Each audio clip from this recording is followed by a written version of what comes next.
Season 2, Episode 5 starts now. The power of metal.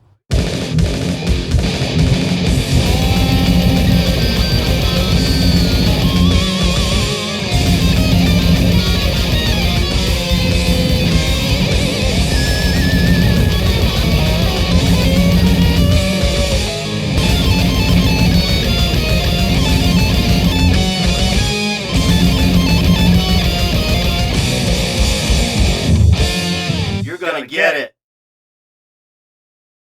Today, on Record Reviews with Ronus, we review Dark Angel. Dark Angel formed in 1983. They later reformed in 2002 with a new bassist. They had an accident in 2005, and due to spinal injuries, they disbanded again. However, the album we're going to be reviewing, I'll let Ronus tell you all about it. This is a pretty special one, and you're going to get it today on Record Reviews with Ronus. Alright people, as you can see, the original #1 band cover. You know, you don't get to see this in your record collection all the time. We'll be checking this out. You know, this is all the original members. Don Dottie, Jim Durkin, Eric Meyer, Robbie Yan, Glenn Hoagland, Jack Schwartz played on this record. And you know, Glenn Hoagland, he oh my God, man! I don't know how many bands that man's been with, but he's one of the best drummers for metal, you know, of the genre. But we're not talking about him, even though he's in this band. Dark Angel, dude. We're gonna check this out, and I'm gonna tell you what we're gonna hear today. All right, today we have arrived. Merciless Death, Hell's on Its Knees, and Vendetta. You're gonna stick around for this stuff, and you're gonna get a little surprise too. You'll see what it is. You're going to get it. Dark Angel.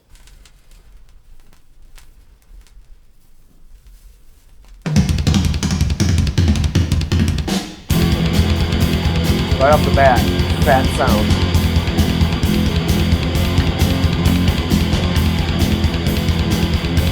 Yeah, I think that vocal Don Dottie, this dude is badass. I love his vocal style. There's another band called Toxic. He does lots of rough stuff and some screaming, but this guy sounds Don Dottie, man. I'm anxious to hear it because I haven't listened to Dark Angel.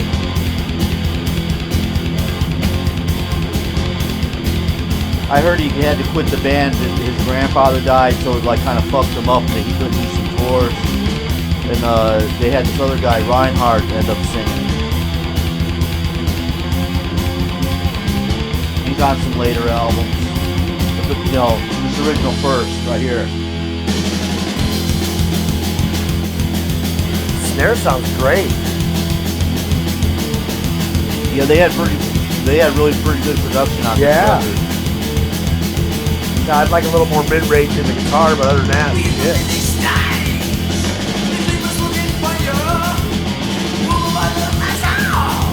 I love that. Yeah. We have arrived. We have arrived. We have arrived. We have arrived.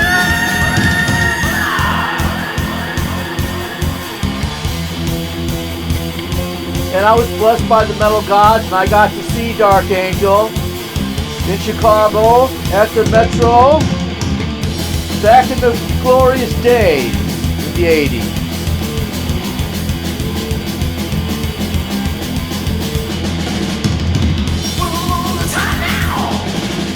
I love the rasp of his voice. Yeah. I wish the guitars were a little higher in the mix. Just a little bit. The vocals, the kick drum is right out front. I think it's the way we have the volume. Oh, okay. Right now with this. All right. Because the voice is up front. Yeah. And like a lot of stuff ain't like that. Right. No, I agree. But most people do tell me that, you know, they wish the guitar was down instead of up. That, I mean, I can hear it like when he's not singing. It's a great mix. Yeah, I like it. And this is going to be some of the best things we've heard so far. These guys are really Oh, okay, like the Death Row. I really like that. Yeah, yeah. But could you hear the clarity of this? Yes. And it might be better production instead of just flying through it, maybe. You know? Maybe. You know, a lot of things you turned me on to so far, it seems like their solos are thought out. You know what I mean? Like replicating them live and stuff like that. I'd say about at least 90% of them. Yeah, I used to go to a lot of shows back in the day, and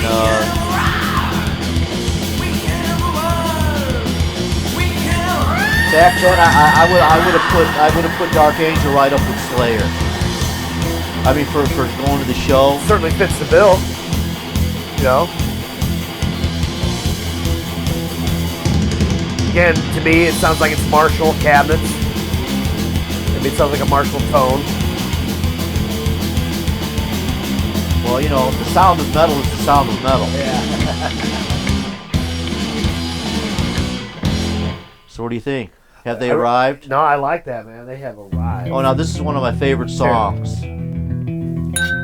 Merciless Death.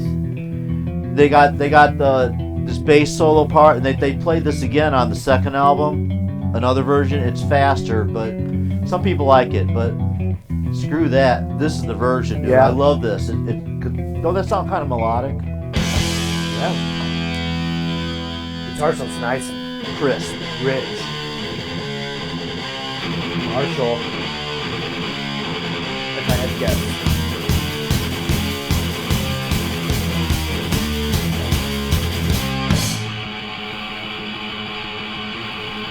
You know, with what we listened to so far in the season, this one seems to be the best production so far of what we listened to. This is really crisp, man. I really. That's what I was saying. Some of these bands, I don't know if they got lucky or they paid a little more. You know, and then like some of these bands from different countries. Right. You know, right. so. Well, you know, this is a U.S. band.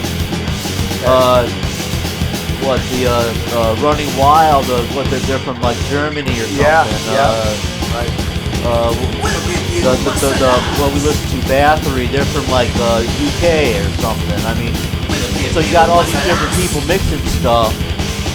And I'm not saying they're trying to compete with each other, but they're all going for a sound. Sure, absolutely. And, you know, And this sound works the best for me. it sounds like they might have better compressors or something back in the day, you know, or whatever. Because back then there was no plug-in. Well, and these It guys was all are better outboard gear. musicians, dude. True. They didn't like have no, hey, computer, fix some notes for No, me. right, exactly. That's what I'm saying. But you had to depend on Yeah, then ain't no auto-tune gonna do that shit. They didn't have it back then. Fuck If they did, it was auto-tune. really expensive. That's what I said. But everything that they had back then would have been outboard gear. You know what I mean? There's no plugins that would add reverb or delay.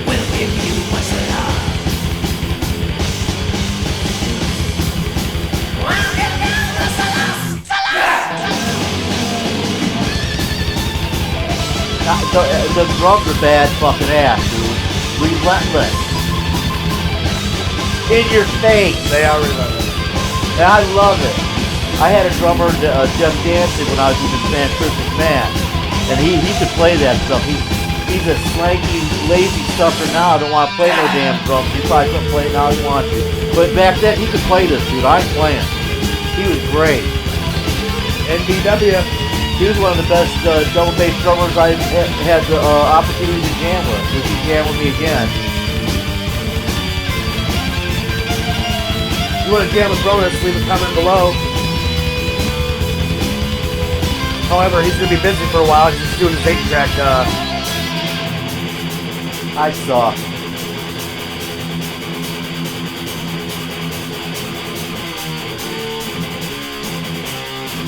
See, that sounds really raw. I love that. See, the thing is, you keep that chug going while you're doing the riff. It's so precise, dude. It sounds so good. Great. Love it. Sitting up front of its gates, your soul is now Guys super good on snare and kick drum, man. It's like, it's there. It's on point. We'll give you what's love. We'll give you Yep, Jeff Jansen could play this with no problem back in the 80s. We'll give you what's love.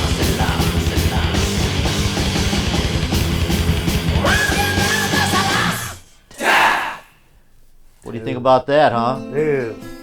Oh, what's this? That is an acoustic guitar.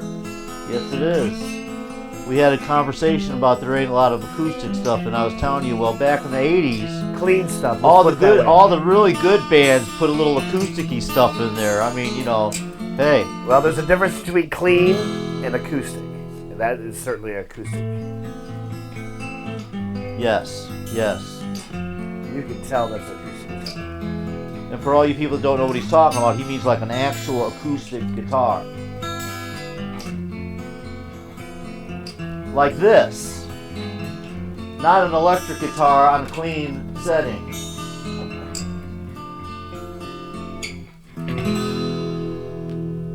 It was in there, though. You hear about the ring. So I always wondered to myself when I hear this stuff, did Randy Rhoads inspire that?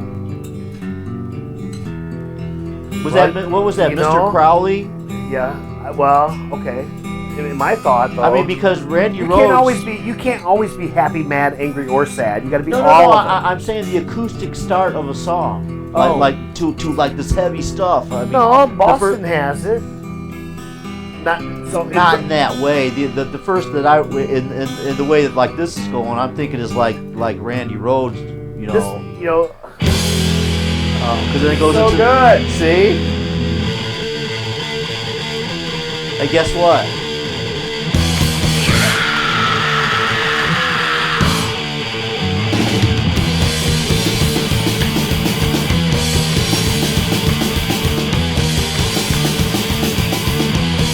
God, I love it. Hell's on its knees.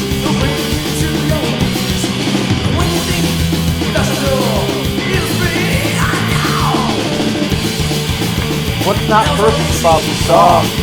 I'd love to see this live, dude. I was fucking. God got him, man. I love his vocals. You know?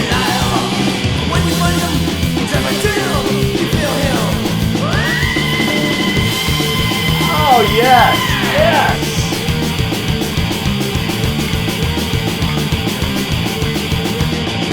Dude, that is hitting. It is so fucking hitting. And that's pretty damn quick. Yes.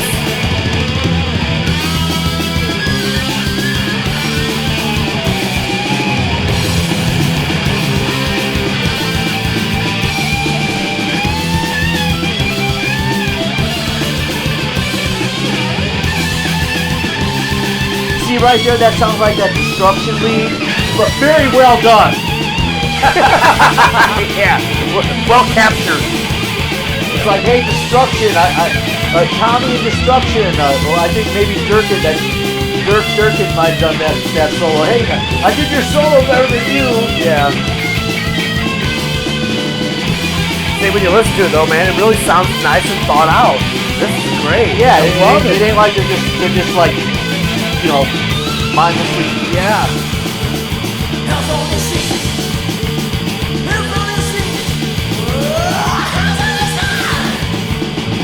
And this fucking snare drum is like crazy.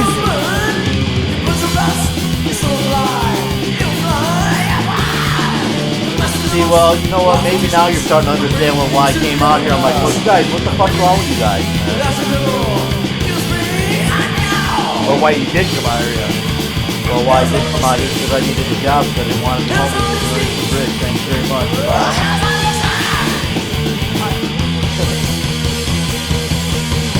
Woo! Damn, bro. And guess what they're going to do now? They give you more acoustic stuff. Yep, you can tell because there's the slides. Now guess what? Or answer this. How many bands have two acoustic-y little opening songs on their record? Usually they have one little acoustic song. My first album I ever did has like 3 out of 5. Open it up.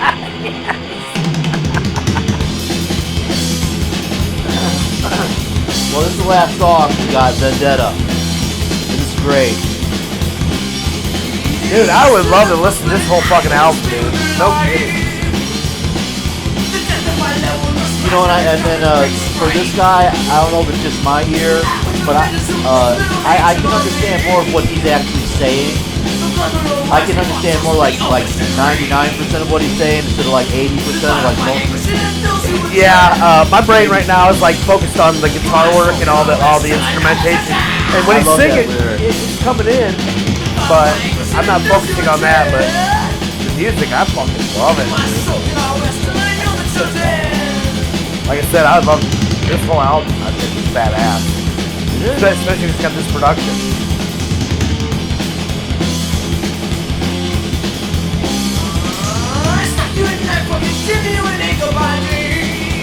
You know, when I first heard it, I said, yeah, the drums are mixed loud and the kick and the snare. But I think from a production standpoint, once you step back from that and get used to listening to how everything is, it's fucking good, man. He sold. I would buy this album. I like this album. I'm going to be buying this album. I'm going to look for it. Chances are I'm not going to get the version that you got, but if I can get it, I'm going to get it. Well, you know what? That's what this is about. So we hope that some of you guys want to look up and buy some of these records. Oh, dude, Dark Angel, right here. If you're in the 80s rap. Cause you see, they're all like right in front of you, like Iron Maiden.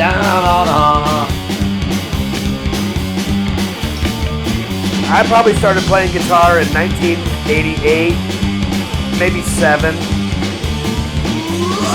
Well, you're a little late for the ride. Yeah, and you know back then, it was either Black Sabbath, Judas Priest. Oh, guess what? He got introduced to metal by his mom. His mom bought him an Iron Maiden album. Or he would have been listening to the Carpenters right now.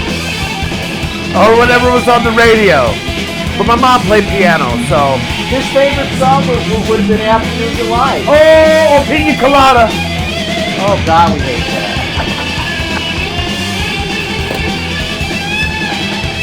It's a LA dude.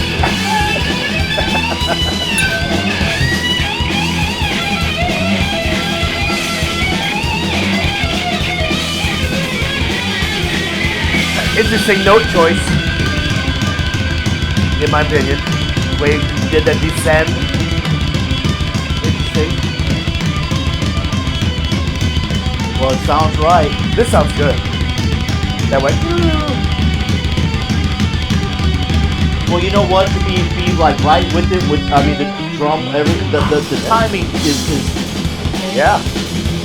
Well, that's what we were talking about before. Is you know, if you got one guy doing the whole thing, you know your whole thing. But if you get different members that really gel, it creates avenues that you would never ever think of. I could right there.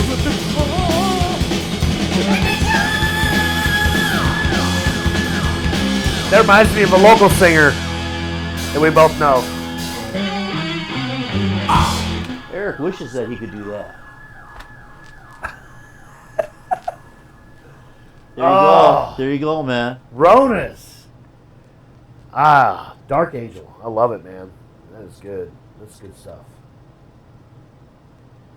Now you know where I'm coming from. That's Dude. where I be coming from, dude. That's where I be coming from. Can you dig it? I like it. Oh man, that was good. Hey, you know what? So we'll be catching you back. We'll get back from Mars. But anyway, Dark Angel, and you got it. You got it, man. You got it. You got it. You got it. And hey, they got it, Pete. You got it.